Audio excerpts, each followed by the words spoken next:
Hey there, guys. So I want to thank you, as always, for taking the time to join the Wednesday live stream, midweek Wednesday, 12 p.m. live stream. So for today, I know I've got a lot of tabs open here. So for today, um, wrong one. Let me pull it up. I don't know how to pull it up. Okay, here it is. I've been working on a lot of stuff, so I apologize. So let me get today's live stream pulled up because I've been working on different things all at once. So that's why you see so many different tabs.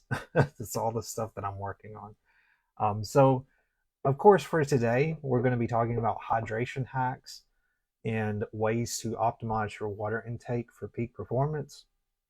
So, we're going to go over a lot of things as it relates to water intake, hydration, even beyond just talking about just your water intake in general, but getting hydration from specific things, like from specific foods that are more higher concentration of water in them, as well as other things to keep in mind on how to stay hydrated, what types of you know methods of hydration you should focus on if you're doing a workout or during your workout or even after your workout as well. So that's been what we're going to be mainly discussing today. So as always, I want to mention my website. It's bponlinefitness.com. Again, I share a ton of information there. I do have a free fitness blog you can check out. I do have a way for you to sign up to the email newsletter that I send out every week, as well as promotions and offers that I have going on for online coaching. You can also find out more information on my latest live streams. There is a tab where you can go to the live stream section. It'll redirect you to my YouTube channel, which is where I usually archive all of my live streams. So keep that in mind. So definitely visit the website. Again, another thing I do want to mention in regards to that is that every week I do update the homepage to add the latest live stream on the homepage that you can watch. So you can check that out. I will, of course, upload today's there for you to be able to view. So definitely check that out as well. I always try to keep it updated and give you a ton of information in regards to online coaching there. So again, it's bponlinefitness.com, and feel free to reach out if you have any questions of anything that I have on the website. So let's go ahead and get started with talking about today's topic over hydration hacks. So water is more than just a thirst quencher. It's a vital element that powers nearly every function in our bodies. Whether you are an elite athlete, a fitness enthusiast, or someone looking to improve overall health, understanding and optimizing your hydration can make a significant difference in your performance and well-being. So we'll dive into the science behind hydration, debunk common myths, and provide practical strategies to help you stay adequately hydrated, from enhancing muscle function and recovery to improving endurance and cognitive performance. Proper hydration is key to reaching your fitness goals. And hydration is a very essential aspect to any particular goal, even outside of just workouts themselves, because our bodies, of course, need water to function properly. So, the signs of hydration. So, hydration is crucial for maintaining the body's overall health and optimal functioning. Water is a fundamental component of the human body, accounting for about 60% of an adult's body weight. It plays a vital role in various physiological processes essential for life, including regulating body temperature, maintaining cell structure, and enabling various metabolic reactions. So, the next part here, what we're going to discuss is debunking the common hydration myths and sort of go over what these are about, or if you've heard these type of myths, being able to identify why they are not necessarily accurate to staying properly hydrated. So the 8x8 rule, which is 8 ounces of glasses of water a day, is not necessarily a one size fits all guideline.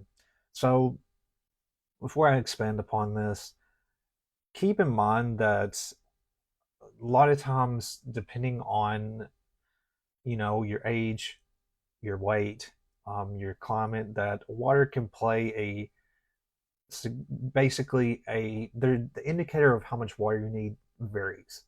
So keep in mind that just because you hear the 8 ounces a day, that doesn't necessarily translate to how much water you necessarily need, because your water intake may vary.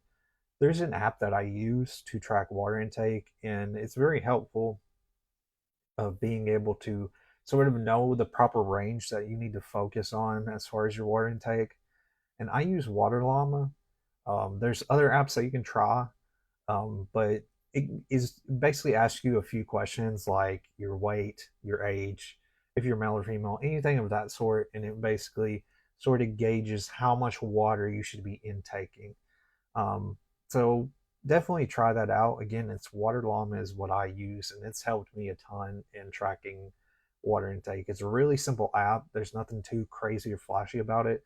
It's just really simply about tracking water on there. So going back to what we were just discussing, the 8 ounces, 8 ounce glasses of water a day are not necessarily one size fits all. So hydration needs very various based factors such as age, sex, weight, activity level, and climate. The body also gets water from food. So, in other beverages, a more individualized approach, such as drinking when thirsty and monitoring urine color, which is something that I've mentioned before when talking about hydration. So, a pale yellow indicates proper hydration. So, that's a way that you can sort of monitor, whether you are fully hydrated depending on the color of your urine. And that's a great indicator to sort of follow. Thirst is a reliable indicator. For most people under normal conditions, the body's thirst mechanism is a sophisticated system regulated by the hypothalamus, which signals when to drink to maintain fluid balance. Exceptions might include certain medical conditions or extreme physical activity where thirst may lag behind actual fluid needs. Drinking water during meals does not significantly impair digestion. In fact, it can help with the digestion process by assisting the breakdown of food and preventing constipation. Moderate water intake with meals is beneficial. So, sort of keep that in mind as well. Going back to sort of the second point when talking about, being thirsty, sometimes even if you're not thirsty, that doesn't necessarily mean that you're fully hydrated. You still, at certain points, may need water or may need to be hydrated, even if you're not necessarily thirsty. So keep that in mind. Again, the way to know if you're hydrated is when you do use the bathroom and you notice the color of your urine. That's really a good indicator of how hydrated you are. So the darker the color yellow, the less hydrated you are, and then the lighter the color, of course, you're more hydrated. So daily hydration strategies. So again, like I mentioned before, sort of keep the guidelines in mind that it can vary depending on your age, weight. There's different factors that can really vary based on your actual you know, specific recommended daily water intake. But here's some daily hydration strategies to keep in mind. So, the commonly recommended daily water intake is about 8 cups, 64 ounces of 2 liters, but this can vary based on factors like age, gender, activity level, and climate. So, drink a glass of water, 8 to 16 ounces, or 240 to 480 milliliters upon waking up to kickstart your metabolism and rehydrate after a night's sleep. Drink water at regular intervals rather than waiting until you're thirsty. This is kind of what I just mentioned. Even if you're not thirsty, you still need to get water intake in your system. So aim for about 8 ounces, 240 milliliters every hour. So that's a good indicator of what you should focus on is doing, intaking water in intervals to sort of stay on top of being in your recommended hydration range. So, like for example, with me, based on my specific metrics, I should be getting at least 98 ounces of water a day. That's sort of my recommended range based on my age, based on my weight, also based on where I live too. So that's sort of my range, and it's going to vary depending on who you are. Um, so you sort of need to keep in mind all of those factors in mind and know exactly how much you should be intaking. So moving on here, we got incorporating water-rich foods. So like what I've mentioned and touched on a little bit in this live stream is that water can be still you can still get water intake even from foods. So incorporating water-rich foods into your diet is an effective way to enhance hydration and improve overall health. These foods can contribute significantly to your daily water intake while also providing essential nutrients. These can include fruits, vegetables, dairy, broths, and soups and smoothies.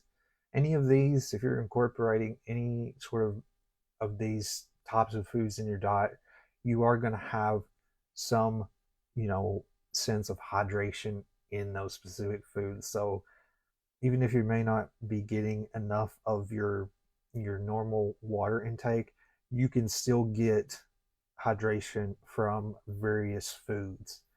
So keep that in mind as well. So some special considerations to keep in mind, and I have climates spelt wrong. So hydration for different climates. So increased sweat loss. High temperature leads to increased sweating, which results in a higher loss of fluids and electrolytes. So again, like I mentioned before, depending on your client, your hydration needs are going to vary. So, for example, if you're in a hotter climate, of course, your hydration needs are going to be a little bit higher. You're going to need a little bit more water intake than somebody who lives in a more cooler based climate, basically. So, again, the loss of, sweating and the loss of fluids and electrolytes, that means you're going to need a little bit more hydration in your system. So, high risks of dehydration. The body loses water faster than it can be replaced, increasing the risk of dehydration. Again, this is focusing more on, hotter based climates. Heat related illness. Without adequate hydration, that's a greater risk of heat. There's a greater risk of heat exhaustion, heat stroke, and other heat related illnesses. Health conditions and medications. So follow medical advice.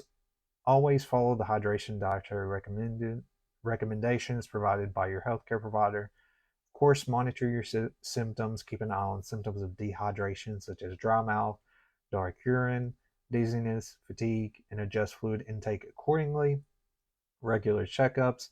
Have regular checkups to monitor the impact of health conditions and medications on your hydration status. So keep in mind that your specific health conditions that you may have, or if you are taking any medications, that can play a role in how hydrated you are. Certain medications may dehydrate you more than others. Um, and again, depending on your health condition, any health condition you may have, you may need to intake a little bit more water. So these are just special considerations to keep in mind. And again, this goes into the same level of sort of relating to your age, your weight, the climate you're in, which we just discussed. These are all just different things to keep in mind that's going to really impact how much water you should be intaking throughout the day. So, hydration for pre and post workout. So, like I just discussed in the beginning, I did want to touch a little bit about hydration as it relates to before a workout and after a workout, as well as during a workout. So, rehydrate after exercise to replace any fluids lost. A good rule of thumb is to drink about 500 to 700 milliliters, which is 16 to 24 ounces of water for every pound of body weight lost during exercise. Weighing yourself before and after exercise can help determine fluid loss. Start hydrating well before your workout. Drink about 500 to 600 milliliters, which is 17 to 20 ounces of water 2 to 3 hours before exercising, and another 200 to 300 milliliters, 7 to 10 ounces, about 20 to 30 minutes before starting. Usually with me, I do, usually during a pre-workout. That sort of does help with, of course, getting fluids started before your workout. And during my workout, of course, I do, drink plenty of water throughout the workout to stay hydrated. And even after with me, I drink water throughout the day to keep, stay hydrated in my system. And I usually monitor it like when I'm usually in the bathroom. If I, see my urine is darker yellow, then that means I need more water, of course. So the next thing here is hydration and exercise. So this is talking about hydration during exercise. So during exercise, the body generates heat. Sweating helps to dissipate this heat, preventing overheating. Proper hydration ensures efficient sweating and cooling. Even mild dehydration can negatively affect physical performance. A loss of just 2% of body weight in fluid can lead to noticeable declines in performance, reduced endurance, and increased fatigue. So basically, you do need to stay adequately hydrated during your workout to continue to be, in top, top shape level performing your workout and be in, optimal performance basically during your workout. Hydration helps maintain blood volume, which is critical for cardiovascular efficiency. Dehydration can lead to decreased blood volume, increased heart rate, and reduced oxygen delivery to muscles. So, in other words, you need to, stay hydrated throughout your exercise. One thing to keep in mind is that when you're in an exercise, depending on how long that you're doing an exercise, it can really vary what type of basically whether you need to drink basically like a sports drink or just water itself. Now, when we're talking about sports drinks, of course, we're talking about Gatorade or anything of that sort. So basically, if you are performing a workout, that's under an hour long, you just need to basically intake at least, a bottle of water, with you. Now, if you are doing a workout that's a little bit more than that, you do need to have like a sports drink in order to help with electrolytes and things of that nature. And it helps, of course, to keep your hydration level up because you're losing so much water, especially if you're doing a longer workout. So, if you're doing a little bit more than an hour of a workout, a sports drink is a little bit more optimal. And then if you're staying in a workout for at least an hour or less, then water is sufficient for keeping you in top shape. So just know that depending on how long you're doing a workout, that can sort of affect what the sort of recommended type of hydration you should have, whether it be a sports drink or just in general water. Alrighty, so that's pretty much all I have for you guys today. Again, I hope you found this helpful and valuable. I love talking about these topics, especially when it comes to hydration, because I feel like hydration is not really touched upon as much. Um, you know, as far as fitness, yes, a lot of people talk about nutrition and, of course, working out and certain supplements, but hydration seems to be neglected a lot of times in the discussion. So that's why I wanted to sort of touch on this topic. Again, if you guys have questions, feel free to reach out and let me know. So I do want to mention my website once again before I close this out. So it's bponlinefitness.com. Again, there's a ton of information on there related to online coaching, email list. There is a free fitness blog you can check out there. Live streams are available to view, and it'll connect you to YouTube, of course, to check out all the previous live streams. And the latest live stream is always uploaded to the homepage. So definitely check that out. Ton of information there. And again, guys, reach out if you have any questions or you have any feedback to share on anything I've discussed today. But with all that being said, guys, that's it. I do have another live stream, of course, next Wednesday at 12 p.m. Central Standard Time, where I'm going to be discussing fitness once again, but I'm going to be touching basically on micro workouts and having an efficient workout even with a small amount of time. So that's what I'm going to be discussing in the next live stream. So I look forward to talking to you guys next week on that live stream. So thank you guys once again, and I'll see you guys next time.